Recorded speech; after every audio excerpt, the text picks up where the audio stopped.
What's up, y'all? Welcome back to another episode of Remarkable Revelations. My name is Alexandria, and on this channel, I share my personal God-given revelations to help other women tap into their worth. So, with that being said, I hope y'all been good, been great. Let's jump right into it. We're going to be reading from Galatians chapter 6, verses 2 and 3. It says, "Carry one another's burdens. In this way, you will fulfill the law of Christ. For if anyone considers himself to be something when he is nothing, he deceives himself." So, today, I want to talk about, if you can't tell, carrying another person's burdens. I met an individual, and only after a few conversations, I knew that God was telling me that I was going to have some part in this person's life. I don't know to what extent. He was telling me, like, hey, I need you to pour into this person. And I resisted, long story short. For my own personal reasons, which is not a good enough reason. Is there ever a good enough reason to disobey God? But I disobeyed. I resisted. It's like, nope, Lord, get somebody else to do it. Don't sign me up. I don't want to text. I don't want to go the extra mile. No. Through my disobedience, I ended up getting some feedback in regards to my posture towards this individual. And it really wasn't towards the individual, but I think indirectly you can kind of feel it. Okay, no, it was towards this individual. And it wasn't something that I was proud of, because if you know me, and I mean if you truly know me, you know that I am the nicest person. I will do anything for anybody. I will give their shirt off my back. That is truly who I am to my core. And I guess I just didn't really realize that. I didn't think it would be a thing. I thought it would just be something that I would ignore, and then eventually it would go away. So I'm like, okay, God, I really just don't want to do this. Like, I don't. And instantly, and I do mean instantly, because when you're connected with God, and I mean really connected, it does not take long for him to be able to check you, and you realize it's coming from him. And he checked me and said, "Alex, I sent my son to die for you. I don't know what bigger burden that you want to compare." But he's like, "I win over here. So what I'm asking you to do is the very least that you can do."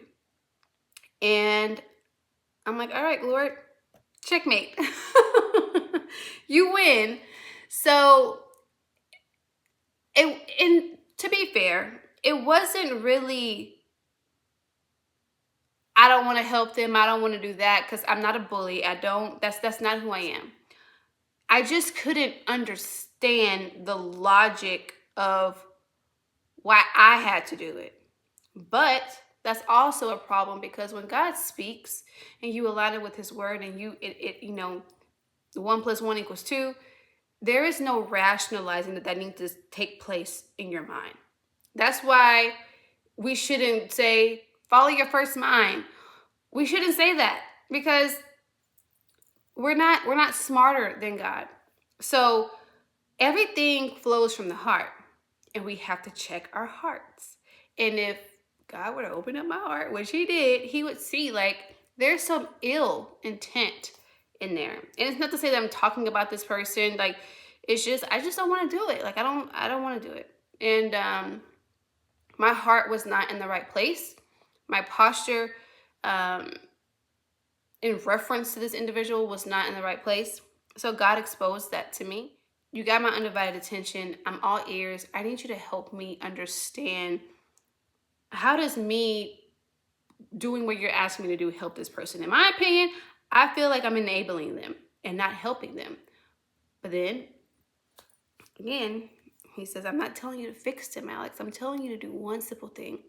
I'm telling you to do the very thing that I showed you and brought you through. I need you to go do that. I need you to go spread the gospel. I need you to go take this person to lunch. I need you to go the extra mile. I need you to send that text message. I just need you to do what I'm telling you to do. He knows that we can't fix people. We can't change people. So I feel like we just live in such a selfish culture. I'm guilty of it, right? That if it doesn't serve me, if it doesn't make me happy, if it disturbs my peace, we back off. But nowhere, and I do mean nowhere, in this whole book does it say, if it disturbs your peace, if it doesn't serve you, if it doesn't make you happy, nowhere in there says that at all. We disturb God's peace every single day. I know I do. I'm going to just speak for myself. I disturb this man's peace, okay? Not really, because he's God, but you understand what I'm saying. Like, we sin daily, and he still shows up for us every single day. Shows us grace every single day. Mercy every day. Still loves us every single day. So we have to, just like the word told us, if we don't bear another person's burdens, especially when you can speak to that burden and give wisdom that God so graciously gave to you, you're nothing. Because who do you think you are? It's literally what the Bible says. And I want to share Tony Evans. I love his commentary. Go grab it. On that verse specifically, it says that, excuse me,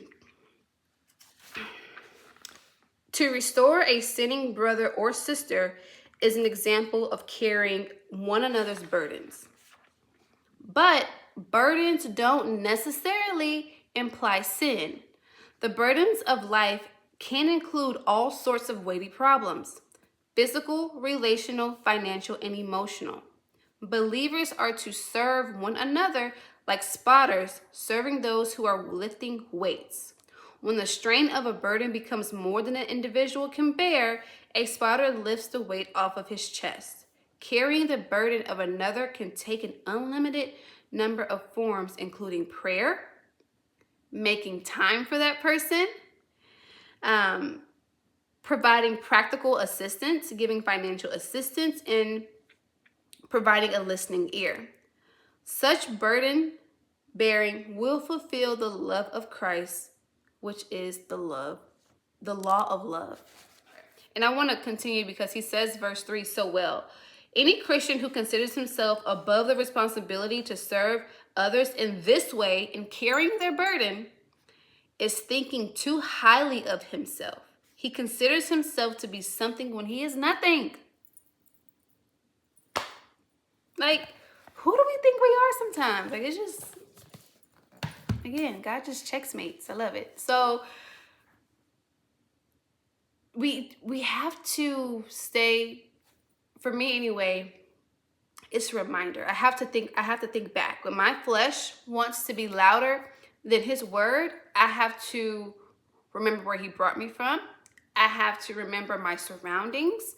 I have to remember me talking to you. Like, none of this is of my own doing. All of it is because of him.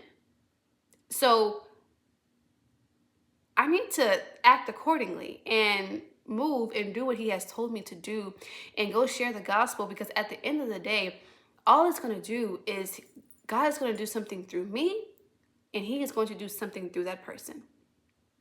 And at the end of the day, he's going to receive the glory. That's all that truly matters. And at first, and I'm going to be honest with you, I knew I was actually doing the bare minimum, which is, so I wasn't fully resisting, but I wasn't doing things to my fullest capacity. And even if you don't have the capacity, right, but you truly feel like God is calling you to bear another person's burden, you still need to obey him, because where you are weak, he is strong. So we just have to trust him and not try to rationalize everything in our minds. Again, we have to remember where we come from. And we are images of God. Thank you, Holy Spirit. We are images of God. And with us being images of God, if you saw my last video or listened to the podcast, you would have heard me say, because we are images of God, our actions are supposed to also imitate his actions. God would not act this way. God would not have this posture. God would not have this type of heart. That's not what he would do. And thankfully, he is a forgiving God who extends grace time after time.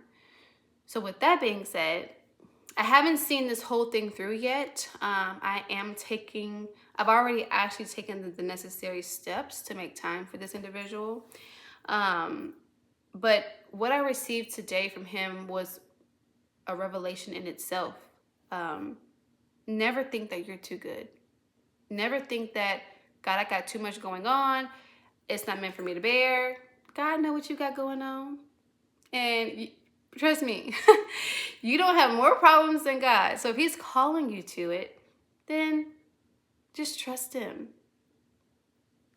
In the commentary, Tony Evans said, a listening ear.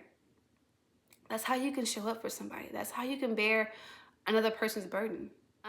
It'll cost you some time, but what is time when you are obeying the one who created it? So I hope this was helpful. I really, really do. I have to update you guys on, I don't know if the next video, I feel like the next video, kind of get off topic here, but I gotta address the background. I know you guys are used to full production, my flamingo chairs, remarkable clothing pieces in the background, but what I received on my 5-month hiatus is that what you attract people with is what they're going to be attracted to. So when I get on here and I share my revelations and I want to share the gospel, I don't need y'all focused on the chair and everything, the lights. Like, I just need it to be me and God flowing through me, so you can receive this message in the way that he intended to. So again, another video for another day. But I thank you guys again for being here. I love you so incredibly much. If you found this helpful, please share it with a friend. And until next time, guys, remember to always stay and be remarkable. I'll catch you in the next one.